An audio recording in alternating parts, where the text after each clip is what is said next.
अग्निवीर योजना को लेकर के जो पूरे भारत में बवाल मचा हुआ है और सबसे ज़्यादा बिहार में, जहाँ पे बहुत सारे ट्रेन को फूंक दिया गया है, इसमें बच्चों के साथ साथ सबसे ज़्यादा शरारती लोग सम्मिलित हुए हैं। और बच्चों के ही नाम पे ये शरारती लोग जो है वे ट्रेन में आग लगा रहे हैं। क्योंकि इसके पहले जो रेलवे एग्ज़ाम को लेकर के जो हुआ था, ऐसा ही हुआ था और इस बार भी ऐसा ही हो रहा है। और इसमें बच्चों के नाम पे उनको गुमराह किया जा रहा है और उनको उन्हीं के नाम पे ये लोग ट्रेन में आग लगा रहे हैं।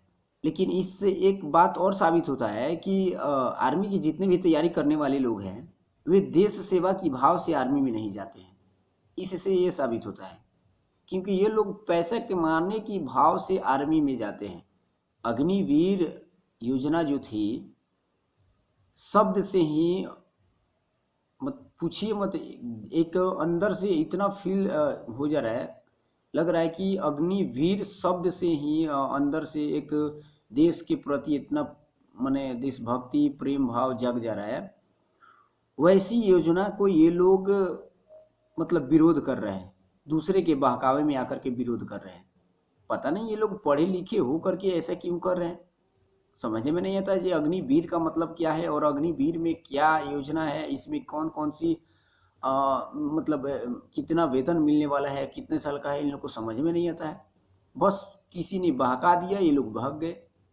और इससे ये साबित होता है, ये अग्निवीर योजना को विरोध करने वाले जितने भी छात्र हैं, इससे ये साबित होता है कि वे लोग आर्मी की जब भी तैयारी किए हैं या कर रहे हैं, वे देश की सेवा के भाव से कभी आर्मी की तैयारी नहीं किए हैं। वे लोग बस पैसा कमाने की भाव से आर्मी की तैयारी किए हैं और कर रहे हैं। इसीलिए वे लोग अग्निवीर का विरोध कर रहे हैं, अग्निवीर योजना का विरोध कर रहे हैं। अगर ये देश की सेवा की भाव से अगर आर्मी की तैयारी करते तो वे लोग अग्निवीर योजना का विरोध नहीं करते। मैं एग्जाम्पल के तौर पे बता दूं आपको। ये बताइए, मान लीजिए जिस भी फील्ड से बच्चे तैयारी करते हैं, हर एक फील्ड में कम से कम 100 बच्चों की या 200 बच्चों की टीम होती होगी। हर एक फील्ड में 200 या 100 बच्चों की, इससे कम का किसी का टीम नहीं होगी जहाँ पे इतने बच्चे नहीं दौड़ते हैं। कोई ऐसा फील्ड नहीं होगा। और जब आर्मी की तैयारी करते हैं और आर्मी की जो बहाली होती है, तो उस फील्ड में से 100-200 जो भी हैं सारे जाते हैं। लेकिन कितने लोगों का जॉब मिलता है, कितने लोग आर्मी में भर्ती हो पाते हैं? उस 100-200 बच्चों में से मात्र 5 से 6, अधिकतम 6 हो गया, 5 से 6 अधिकतम उस फील्ड से उस 200 बच्चों में से मात्र 5 से 6 बच्चे ही आर्मी की भर्ती में शामिल हो पाते थे। मतलब नौकरी प्राप्त कर लेते थे, जॉब प्राप्त कर लेते थे। बाकी सारे लोग फिर से लौट के आते थे। और मान लीजिए ये अग्निवीर है, इस अग्निवीर में 200 बच्चे मान लीजिए एक फील्ड से तैयारी कर रहे हैं और वहाँ से 100-150 बच्चे निकल जाए एक बार में, मात्र यही 4 साल के लिए 150 बच्चे, 200 में से 150 बच्चे चल जाए, नौकरी प्राप्त कर ले, तो कौन सी खराब है भाई?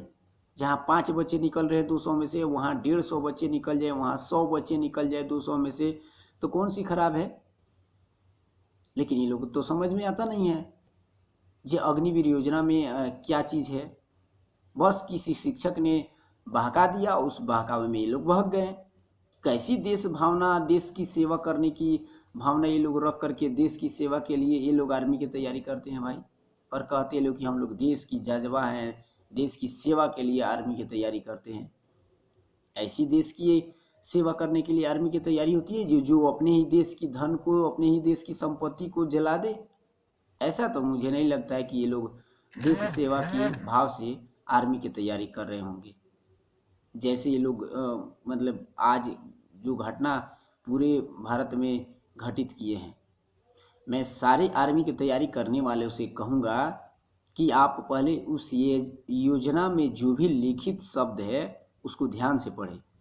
उसके अलावा जो आर्मी के हेड है, एयरफोर्स के हेड हैं, नेवी के हेड है, जो लोग कुछ बातें बोले हैं उस बयान को ध्यान से सुने, उसके बाद ही कोई कदम उठाए। किसी शिक्षक की बहकावे में मत आए। शिक्षक लोग अपनी दुकान चलाने के लिए आप सभी को बहका रहे हैं, क्योंकि उनका दुकान अच्छे से नहीं चल पा रहा है भाई। देखिए, अग्निवीर योजना में एक चीज़ आप अगर कहते तो हम गलती मानते, क्योंकि कोरोना काल की वजह से 2 साल आर्मी की तैयारी और आर्मी की बहाली नहीं हुई। तो ये फर्स्ट बार जो अग्निवीर योजना चली है, तो इसमें कम से कम एज थोड़ा सा बढ़ा देते। जैसे कि 17 से 21 है तो इसको 17 से 25 कर देते। यहाँ हम मानते ये थोड़ा इनसे गलती हुआ। फिर अगले बार से भले ही ये 17 से 21 ही रखते, लेकिन इस बार 17 से 25 वर्ष कर देते कि 17 से 25 वर्ष के भीतर जो भी लोग हैं इसमें सम्मिलित हो सकते हैं इस रैली में, तो ये अच्छा होता है। ये बात हम मान सकते थे। लेकिन ये लोग साफ विरोध कर रहे हैं कि भाई कॉन्ट्रैक्ट कॉन्ट्रैक्ट कॉन्ट्रैक्ट।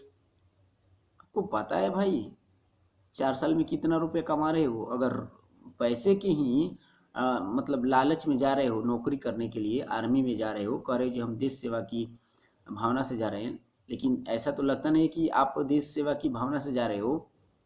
फिर भी हम बता दें आपको, अगर पैसे कमाने के ही भाव से जा रहे हो तो 4 साल में आपको पता है कितना पैसा कमा रहे हो, कितना डिटेल में दिया हुआ है। भले बेरोजगार मर जाओगे लेकिन 4 साल में इतना रुपये नहीं कमाओगे। कैसी आप लोग की सोच है भाई? पहले आप लोग फोटो खींच खींच के लगाते हो स्टेटस पे और गाना लगाते हो देशभक्ति की, हम देश के लिए जान दे देंगे और देश की सेवा के लिए हम आर्मी की तैयारी कर रहे हैं। और नियम थोड़ा सा बदला क्या, योजना एक नई आई क्या, उसी देश की संपत्ति को जलाना शुरू कर दी। धूर्त है ऐसी सोच पे। समझिए, आप पढ़े लिखे लोग हैं, आप लोगों से ऐसी उम्मीद नहीं रखी जा सकती है कि आप लोग ऐसे करेंगे। आशा है कि आप लोग समझेंगे और सरकार की जो योजनाएं हैं उसको ध्यान से पढ़ेंगे, सुनेंगे, उसके बाद ही कोई फैसला लेंगे। किसी के बहकावे में आकर के रेल को फूंक देना, सरकारी संपत्ति को फूंक देना, ये अच्छी बात नहीं है। धन्यवाद।